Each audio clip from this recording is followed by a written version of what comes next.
Before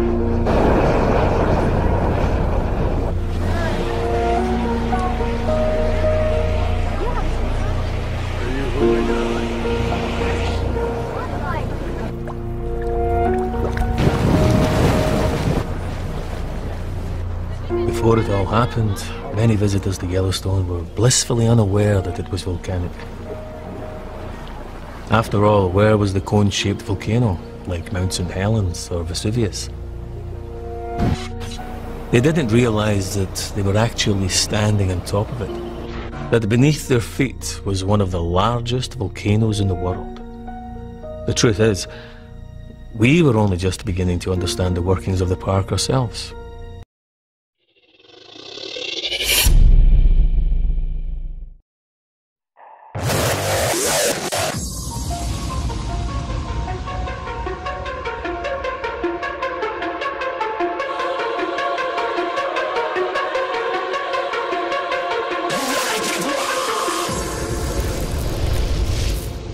I like it raw. Raw. Ooh, baby, I like it raw. Ooh, baby, I like it raw. The vast reservoir of red-hot molten rock that lies just a few kilometers beneath where you're sitting now. The sleeping dragon that powers all of the geysers and hot springs, mud spots and steam vents that draw people here in their millions every year.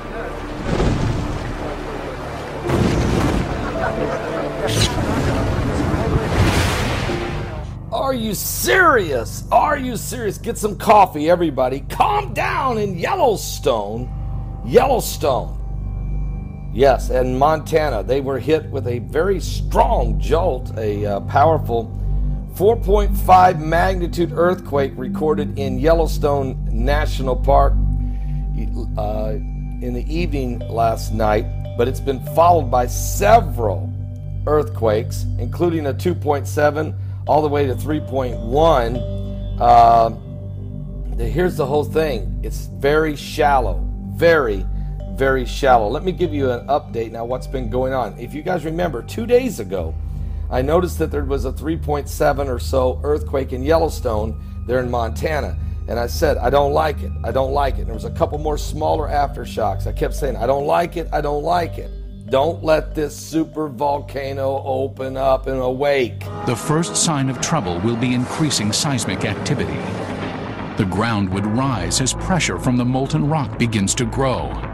There would be a lot of ground deformation, and then if it was moving up slowly enough, we would actually start seeing large changes in the geyser basins. Yellowstone in northwest Wyoming, land of geysers, mountains, and lakes, is also sitting atop a super volcano. And it just took what scientists describe as a deep breath, causing miles of ground to rise dramatically. So what does this mean? Well, joining us right now is Michio Kaku. He is a physics professor at the City University of New York and the author of the upcoming book, Physics of the Future. Thanks so much for joining us. Glad to be on. So the last time this happened was 640,000 years ago. We're due? We are due. Forget Yogi Bear. Okay, forget Old Faithful. It's sitting on top of a sleeping giant. Now, if you're sleeping next to an 800-pound gorilla, you monitor every burp, every snore of this gigantic gorilla, because when it blows, it could destroy the United States as we know it. This is a pretty scary prospect. I want to just show people what we're talking about here when we talk about this super volcano, and we have a little thing to show you, a map with some of the details. So that's where it is. It's beneath Yellowstone. It's been there, as we know. I guess this has erupted 3 times in 2.1 million years. But what they're worried about is the fact that they say that the ground has started to swell in levels that they have not seen before, 10 inches in some places in the past year. What does that tell us? It tells us that there is activity in this supervolcano, which erupts roughly every 600 million years. And the last eruption was 640 million years ago. Oh, 640 million or 1,000? 1,000 years ago, I'm sorry, right. Because then we had some more time. Then we have some more time, right. But that's what's making us very nervous, because the cycle time corresponds to the present-day era. So every single burp, murmur of this gigantic potential supervolcano, including the rise of the sea level, has to be watched very carefully. All right, so when we talk about this, and we have pictures, pictures of Mount St. Helen erupting back in 1980. Let's just show this right now. You say that an explosion with this supervolcano under Yellowstone, and there we're seeing the Mount St. Helens, would be 1,000 times bigger than this. What type of damage are we talking about here? We're talking about immediate damage out to 100 miles from the site. That is total devastation, basically wiping out everything in sight. However, the real damage goes out to 500 miles if you include volcanic ash, poisonous gases, death of wildlife and vegetation, and that's a ring about 1,000 miles across. That's the heartline of America. It would pretty much wipe out Earth as we know it? It would wipe out the United States as we know it. And again, we don't want to panic anybody. It could happen tomorrow, or it could happen 100,000 years from now. It's black magic trying to predict exactly when it's going to blow, but we do know one thing. One day, it will blow. And you say that something on this scale is what wiped out the dinosaurs. 65 million years ago, another supervolcano coincided with this meteor that hit Mexico, and we think it was a double whammy that knocked out the dinosaurs. So it's something that we take very seriously, but again, the cycle time is measured on the scale of hundreds of thousands of years. Would there be anything we could do to prepare or to get people out? I mean, how much of a warning might we get with this eruption? All you can do is run.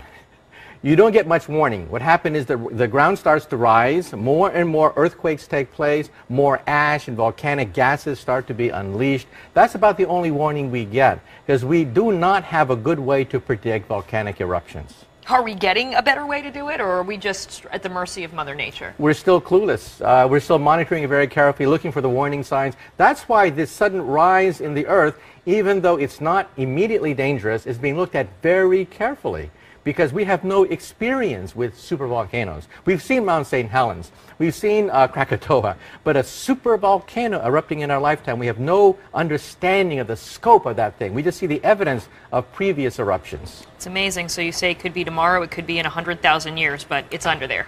It's there, and it will happen. At one point, it will destroy North America as we know it. What you gonna do about it, Yogi? I am gonna get out of this park. Here's what's happened in the last 24 hours, all right? Now, there's been several quakes, some of them 4.6 in Indonesia, 4.5 in Fiji. We understand these areas, 4.6 the Philippines, 4.5 Papua New Guinea, 4.2 in Chile, 4.5. This is when it happened. Yellowstone last night, around 6:48 p.m. Mountain Time. Here we go. A 4.5 jolt in Yellowstone National Park, followed by a 2.7. And remember, this 4.5 earthquake that hit Yellowstone in Montana was only 9.4 kilometers deep, followed by a 2.7, then another 2.6, then a 3.1. All of these earthquakes taking place within about a 3-minute period. Then the Philippines had a 4.9, and then here goes Yellowstone, 2.9.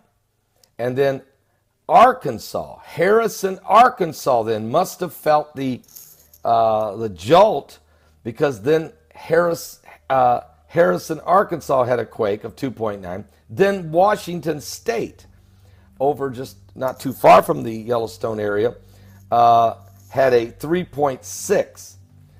Then we kept going and kept studying what was going on. Alaska had a couple quakes. We had a 4.2 in El Salvador, and a 2.9 in Ferndale, California, 3.3 in Ferndale, California, a 4.3 in Argentina, a 4.7 in Papua New Guinea. Alaska had a couple more quakes of 3.6 and 2.7, and then it happened again. Yellowstone, powerful 2.8, again very shallow. Alaska with a 2.9, Chile with a 4.4, and then Yellowstone just a few minutes ago, a 2.7. So we continue to see these quakes. They're not slowing down, folks. Yellowstone National Park, Montana, Yellowstone, Montana is where this quake epicenter is, and the aftershocks continue. And remember, we're dealing here with a super volcano with the potential of an eruption. I'm not saying it's going to happen, but if, and scientists say when it goes, And who knows, that could be what? 100 years from now? 100 days from now?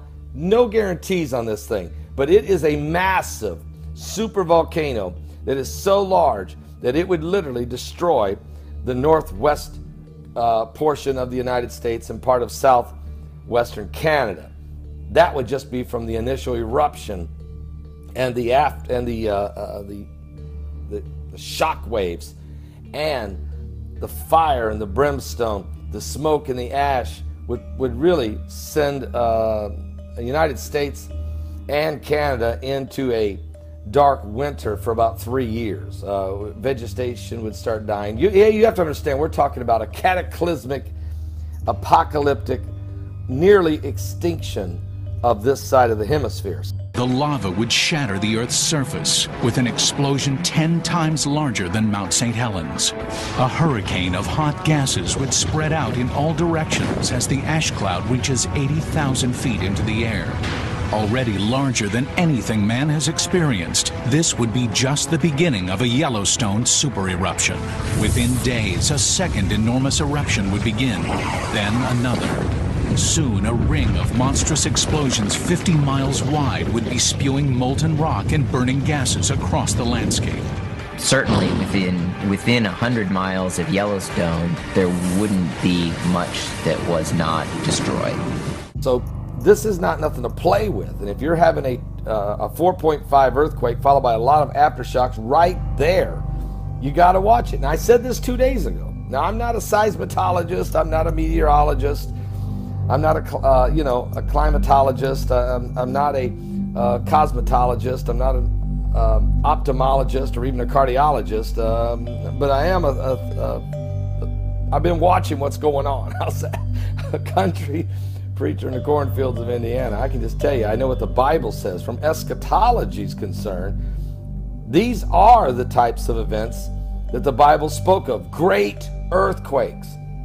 We don't know how long it's going to just sit there before it decides to go off. If sometime in the future it were to erupt, as it has before, the Yellowstone volcano would overwhelm everything within 100 miles and disrupt lives across the globe for years. Breaking news out of Yellowstone. 5 earthquakes in the last hour. The largest being a 4.5. All right, let's see if I can find it. Here's the event.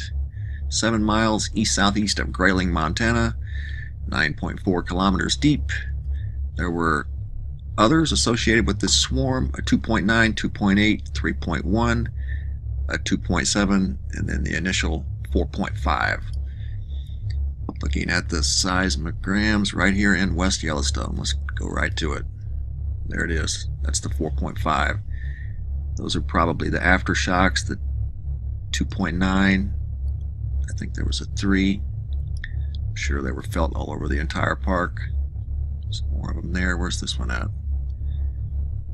Holmes Hill. Let's go way over here and see what we got. Parker Peak. Absolutely. Hawks Rest. Wow. That's busy. Red Rock Ranch.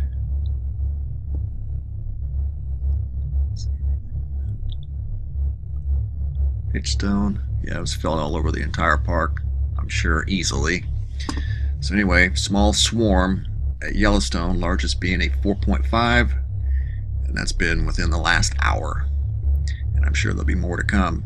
Yellowstone's been very busy here recently. What I didn't know was that then NASA has been flying the Stratospheric Observatory for Infrared Astronomy. They've been doing flyovers, mysterious flyovers, the Yellowstone area. And now we're hearing more information. Then we had the earthquake last night of 4.5, several aftershocks, which I've already discussed in my video earlier this morning. We will be talking about this afternoon. It is that critical. Now, let me just share with you 4.5 earthquake, 5 aftershocks.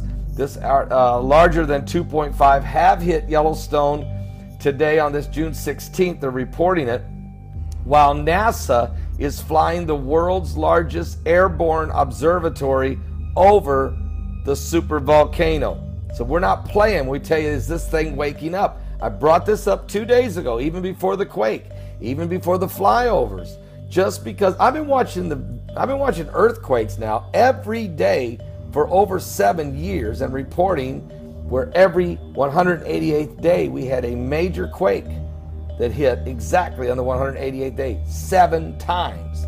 That was back in 2012 and 13 and so on. So look, we know what we're talking about here, that there is something going on up in Yellowstone. Matter of fact,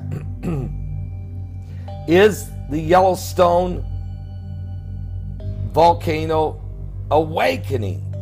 Well, the mysterious flyovers by the SOFIA over Yellowstone. Currently, NASA puts their stratospheric observatory for infrared astronomy, the world's largest, most sensitive airborne observatory every day in the air. And if NASA puts this in the air, it's important, folks. They don't do this every day. And when they do, the bird of prey doesn't go hunting unless there's something to hunt. They're watching something. You can bet on that, and that's the truth. Matter of fact, this is it has a 8.2 foot diameter infrared telescope, makes it possible to make scientific observations that are impossible for even the largest and highest of Earth-based telescopes to see.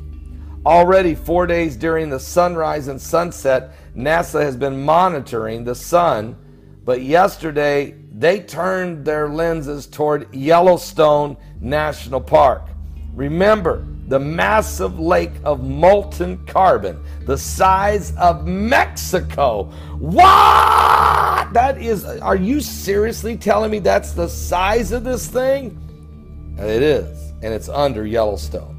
That's why I tell you, if this thing was to erupt, literally erupt, it is cataclysmic for the Western Hemisphere. There would be people survive, but it would be post-apocalyptic. And they would be wandering around. This is not... So when you read the Bible talks about great earthquakes on the planet. Tremendous famines. Disease, plagues, pestilences of a biblical proportion. Chaos, confusion, sorrows, great pain. A supervolcano eruption would cause just that. Death would be beyond comprehension. So what I'm trying to share with you is, if somebody's watching, if you're saved, you have none of the fear. So we're talking here, wrath of God. If you're not saved, this is the volatility of this world you live in. Very volatile, very dangerous. Perilous times, even, Paul said. A supervolcano waking up in the USA.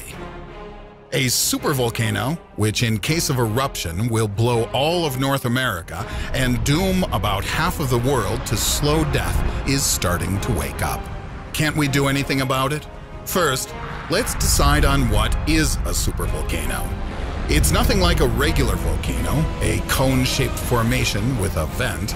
It's more of a huge depression with the eruption area covering a few thousand square kilometers. For instance, a supervolcanic eruption on the Indonesian island of Sumatra caused 6 years of sulfuric acid rains. Add to this the dust clouds blocking the sun for quite a while, and you will get a picture very similar to nuclear winter. The supervolcano left no more than 10,000 people on the entire planet. Nowadays, there's also a threat of volcano eruption. There is a supervolcano in Yellowstone National Park, USA, at the height of 2,500 meters. Until recently, it has been considered dormant. On the outside, Yellowstone National Park is covered with a picturesque landscape. Well, on the inside, it is a vast valley filled with molten magma. For thousands of years, magma has been filling huge underground reservoirs, melting rock, becoming so thick that volcanic gases causing eruptions in regular volcanoes can't escape. Thereby, upward pressure from gigantic subsurface molten magma bodies make the surface of the Earth begin to swell. That lasts for hundreds of thousands of years until the swelling explodes. According to scientific data, the period between supervolcanic eruptions constitutes around 600,000 years. Based on that, we are bound to witness the next cataclysm. Originally, researchers scheduled it for 2075, but in summer 2003, strange things began to happen in Yellowstone National Park. The ground temperature rose to the boiling point. There appeared fissures releasing hydrogen sulfide and carbon dioxide, volcanic gases contained in magma. These factors led scientists to believe that magma had escaped from its chamber and is reaching the surface at the speed that has increased by several times.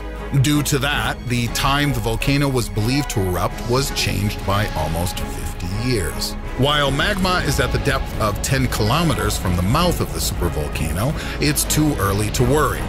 But as soon as it rises to 2 to 3 kilometers, we'll have serious grounds for concern. And we do have grounds for concern. 2003, Norris Geyser Basin is closed for tourists due to increased volcano activity and high water temperature. 2006, the land in the park is found to be rising 10 centimeters per year.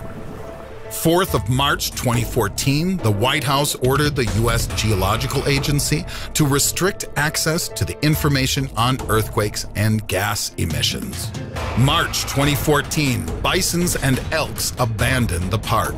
April 2014, the water temperature in the lakes rose above 20 degrees Celsius. According to scientists, in case of explosion, the picture will be more dramatic than that of apocalypse. It will start with the land in Yellowstone National Park abruptly going up and overheating. And when the immense pressure bursts, caldera, the resulting mouth will erupt thousands of cubic meters of lava that will resemble a column of fire. The explosion will be accompanied by massive earthquake and disastrous lava flows spreading at the speed of hundreds of kilometers per hour. The eruption will last several days. However, people and animals will primarily die not from ash and lava, but from suffocation and poisoning by sulfuretted hydrogen. By this time, the air throughout western regions of the USA will be poisoned so much that humans will last no longer than 5 to 7 minutes. Researchers do not challenge the fact that Yellowstone Giant will trigger the eruption of hundreds of regular volcanoes worldwide. Furthermore, the eruption of volcanoes situated on the ocean bed will generate numerous tsunamis, which will flood coastal areas and all island countries. What will follow can be described as volcanic winter. The U.S. President's Council of Advisors on Science and Technology has come to the conclusion that it will be impossible to rescue the entire population. A few months' time before the explosion, we'll see the evacuation of major scientists, military servicemen, high-tech experts, and billionaires. Millionaires are very unlikely to escape due to insufficient space on the Ark. Even now, there are millionaires who are getting rid of their property and moving to the Eastern Hemisphere. Such an Ark will presumably be the African country Liberia. That's where the passengers of the Ark will try to hole up for several years in an underground bunker. So, when will the supervolcano erupt? Nobody knows for sure, but that will be quite a sight. Are you serious? It's getting very serious. Give your life to Jesus Christ, okay? Start walking in the peace. Start walking in the power. Start walking in the blessing and the love of God. Lay your head on your pillow at night and know that you're in the arms of Jesus and that, everything's going to work out. He's coming. He is coming. And it's way sooner than you can ever imagine.